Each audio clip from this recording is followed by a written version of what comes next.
Now, I actually want to see. I may do. I'm looking at the time, so I may do a audible. Um, we may go into this or that real quick, and a flip on the this or that. So watch what I do, people. Watch what I do. So on this and that, this segment is sponsored by the flight assessment. Okay. Discover your personal superpower and learn how to use your superpower to become a master communicator, strengthen all your relationships, and develop the self awareness that you need to fulfill your highest potential. I said that probably wrong, but go to flightassessment.com. It's a vibe. Okay. Um, since we're talking about uh, masterminds and high prices and getting in the room and that whole nine, do we be considerate of people's pockets when coming up with prices? This is my this or that. You know your audience. Do you go with the high ticket item, right? You know what your stuff is worth.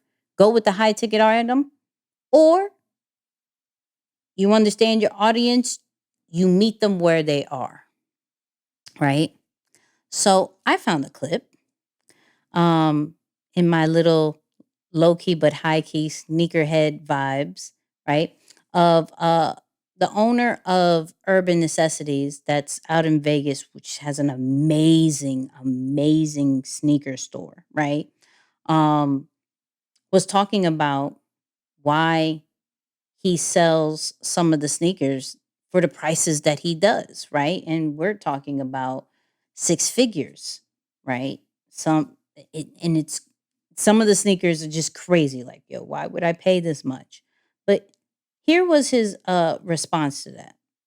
Why the average consumer struggles with the thought process of somebody paying a higher dollar amount. You're basing that spend based off of what you got in your pocket. Yeah. Not understanding the body of work of that person that could justify that expense. And not everything is for everyone. So like you got to remove emotion from that. And I know that's going to go over some people's head, but to me it's ill that somebody could get to that point and say, yeah, I could justify that expense. Forget if I'm the guy that sold it or not. Like, I could justify that expense and I could have that and I could wear it into the ground or put it on the wall. Like a painting. Or like a painting. Yeah. It's just different.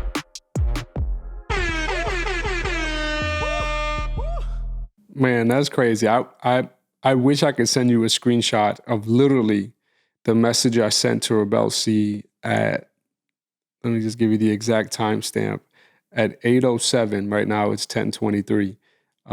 I literally told her, don't put limitations on other people's pockets. And this was before you sent me this clip. That was before you sent me this clip. And I literally said that because we were talking about putting the registry together. And she was like, man, there are some things that I want that are of a certain price point, but I don't want to put it because I don't want to be perceived as XYZ. And I was like, no. Definitely don't put or don't choose the lower tier of what you want because you don't want somebody else to pay that. You don't know what someone can afford or can't afford, and you don't know what they're willing to do for you. So don't make that move. So just super in line with this clip. And I agree. Look, I think there are certain things, concepts, and even services that you do have to create easier access for, right? When it comes to education, I believe that a large sum of education should be free. And in today's world, it is free. Between YouTube, Google, and all of the social media platforms, a lot of education, pretty much under every industry or topic, you can get what I would consider maybe even like a high school level understanding of a particular topic just scattered throughout the internet. Now, again, is it the most convenient way? No. But it's a flip side of it now. When you talk about something like that, a luxury item or something considered sacred in certain parts of the market, I totally agree with that concept, or I believe in it in a lot of ways, right? Like the exclusivity of it, because I think of myself even from a consumer standpoint, and I do enjoy taking part in experiences, even products or services that are unique. They're not common to the say just the an ordinary life or to the everyday experience. It's those things that you do maybe once in a lifetime or once in a blue moon. And yeah, with that, you have to charge.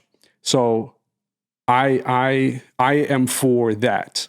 If that, I am for that. I am for that. Whatever that is, I am. Yeah, Whatever you want to call that that, I am is, that. I am for that.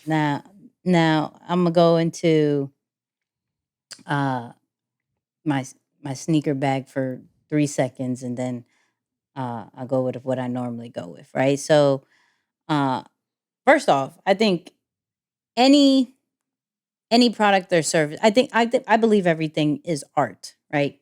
Point blank. Period. That's why I kind of related to this clip more for this podcast, not just from a sneakers standpoint, but literally, we, just like how Moose says, shouldn't put limitations just because we may not pay for that, or maybe the average person may not pay for that. But when it comes to the sneakers thing, it is literally art. It's different pieces of art. They're made different ways. There's different models. There's different colorways. There's different meanings and stories behind it. And if someone sees, okay, I would love to pay for that, no matter the cost. Okay, and in that interview, they talked about the Air Mags, which is the Back to the Future ones, the self lacing, right? And those can go for anything of six figures. Right? If somebody wants to purchase that, because there's not many that is out there, what it can do and what it represents, because it represents that time frame, how future, what it's a lot. Yeah, people will pay for that when there's people who's paid more for less, right? We think about it as far as, we may not pay for this for that much, but if something else of our liking, of our priority, was that same price, you may find a way to pay for it. Some people find uh, a way to pay for truly expensive cars that does the same thing of drive and play music. That's it, right? Now there's different things, different features, great, but that's considered art as well. Because how somebody does the make of a model of a car is unique. The story behind it is unique. Think about any other product or service. It's done in a unique way. The packaging, whether from a digital side or for a physical side, is done in a unique way. The story, the mission, the purpose of it is created in a unique way, right? Who are we to judge how much somebody would pay for a particular item, whether uh, digital or physical, right? If the person finds value into it. So, as people who are trying to create different products and services, right? We should shoot for the stars sometimes when it comes to these prices, as long as the value is there, as long as the purpose is there, as long as the storyline is there, because somebody is going to find the true value in it. I was I'm really big on reading about gamification, and uh one of the core drives is ownership, right? So where uh there is a limited amount for a certain amount of people, and they will pay a whole lot, and it may not mean a lot for some people. Like, it could just Yeah. be a coin, right, that normally doesn't have any type of value, but for this community, because it was limited, it's worth so much within that community. So when we're looking at the sneaker community, if we're in that community, it's worth this much. For those people who collect coins, it's worth this much for those people who collect coins. For those people who collect art figures, it's this much for the art community. right? Or even the hype beast of the people who are going in just to flip for that value point, right? There's a community for everything, and everything that we do, and there's a value and a price point that people have no problem paying. So what we have to do is to be able to create those strong communities that when we do drop something, that what we drop is of value, and people will have no problems taking out their credit card regardless of the amount of money that we charge them, right? Now, if we wanted to do that kind of ownership principle to where we create limited amounts and our community is finding true value of it, yeah, we could do that too. I mean, we see it in games where they have certain collectibles and people trade for that or would pay for those particular items just to own it. And there is you don't even touch it. It's in a game. So I'm saying all that because I truly believe that we downplay our own prices because we believe that we have to meet people where they are. And just because I won't pay 100K for some sneakers, I won't even pay. I'll pay a lot, but probably nothing over 700. It's a little bit too much for Really? me. Yeah, I have. I thought you were gonna say like 1,000.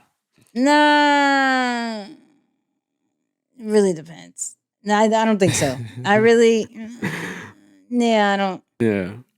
See, I'm trying. This is the thing. Just because your pay grade may have went up, your spending money for sneakers should not go up either.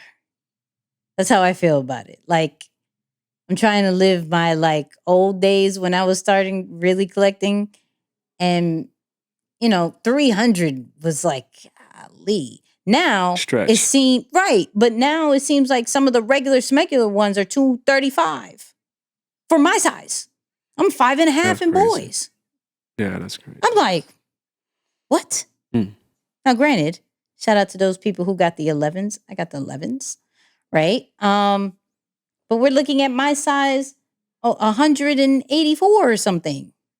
We're almost at 200 for that. Yeah. For those 11s. That's men's size prices. But I find value in it. I'm going to pay for it. Some people would be like, I'm not paying this much for sneakers. Absolutely. You wouldn't. I do. Clearly. You can see what I do. Right? But the 11s are like every single year. You want to get the 11s of the year because there's only one that comes out for the whole year, right? So that if once it sells out, then the resale goes up.